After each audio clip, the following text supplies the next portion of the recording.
Hi hello దోస్తు అందరికీ నమస్తే. మన తెలుగు రైతులందరికీ నమస్కారం, నమస్తే. మీరు చూస్తున్నారు కదా, చూడండి, బత్తాయి తోట, మొసంబీ గార్డెన్, చీనీ తోట. చూడండి ఇప్పుడు 7 years మొక్కలు ఎలా ఉన్నాయో, 7 సంవత్సరాల మొక్కలు చూస్తున్నారు కదా మీరు ఎలా ఉన్నాయో.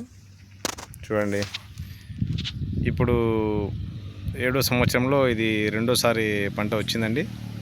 ఇప్పుడు చూస్తున్నారు కదా ఎంత నీట్గా ఉన్నాయో, కాయలు ఈ రకంగా ఈ విధంగా ఉన్నాయి.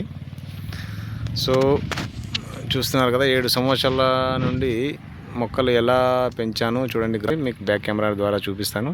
చూడండి, ఈ రకంగా ఈసారి కూడా మరి పంట వచ్చిందండి. పోయిన సంవత్సరం కూడా మంచిగానే పంట వచ్చింది. ఇప్పుడు చూస్తున్నారు కదా, ఈ సంవత్సరంలో ఇది ఫస్ట్ పంట అన్నమాట. ఇది దాదాపుగా ఏప్రిల్, చూస్తున్నారు కదా 7 years మొక్కలు ఎలా ఉన్నాయో. చూడండి ఎంత పెద్దగా ఉన్నాయో. సో 7 years వరకు మంచిగా కాపాడుకుంటూ వచ్చాము, మంచిగా ఎరువులు వాడటం, సో సమయానికి స్ప్రేయింగ్స్ చేయడం. సో చూస్తున్నారు కదా ఈ విధంగా ఉన్నాయి మొక్కలు, 7 years మొక్కలు. సో దోస్తు, మీరు కూడా ఎవరైనా చీనీ తోట ప్లాన్ చేస్తుంటే చూడండి ఎలాంటి జాగ్రత్తలు తీసుకోవాలి. చీనీ తోట ప్లాన్ చేసినప్పుడు, మొక్కలు మీరు పెంచాలనుకున్నప్పుడు సో ఎలాంటి జాగ్రత్తలు తీసుకోవాలన్నది ఒకసారి ఎక్కడైతే చీనీ మొక్కలు ఎక్కువ, చీనీ తోటల పెంపకం ఉందో అక్కడికి వెళ్ళి సలహా తీసుకోవడం మంచిదని నేను అనుకుంటున్నాను. సో చూస్తున్నారు కదా, చూడండి, దాదాపుగా 5 ఎకరాల్లో నేను సాగు చేయడం జరిగింది. చూడండి ఫ్రెండ్స్, ఈ రకంగా మరి చూస్తున్నారు కదా గార్డెన్.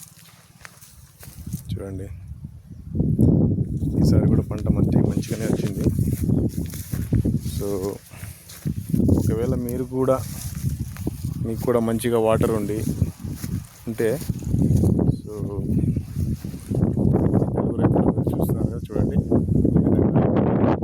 గేట్ అనేది చేయించాను. సో ఈ విధంగా ఫెన్సింగ్ చేయించడం జరిగింది 4 వైపులా. సో ట్రాన్స్ఫార్మర్ కూడా ఫిట్ చేయించాం.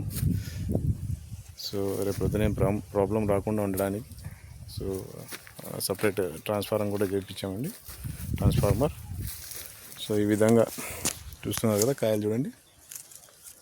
సో పోయినసారి కంటే ఈసారి కొద్దిగా దిగుబడి తగ్గింది అనుకుంటాను. బట్ పోయిన పంట అయితే చాలా మంచిగా దిగుబడి వచ్చింది.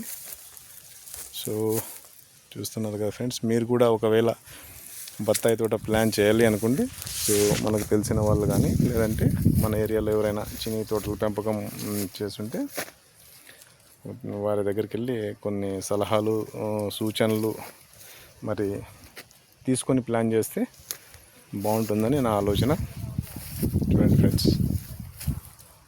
ఇలా ఉన్నాయి మొక్కలు, 7 years మొక్కలు. సో మీరు కూడా వ్యవసాయం చేయాలనుకున్న వారికి, చీనీ తోట ముఖ్యంగా ఈ పండ్ల తోటల పెంపకం చేయాలనుకున్న వారికి మీరు చూస్తున్నారు కదా, సలహాలు తీసుకోవడం మంచిదని భావిస్తున్నాను. ఓకే ఫ్రెండ్స్, నమస్తే.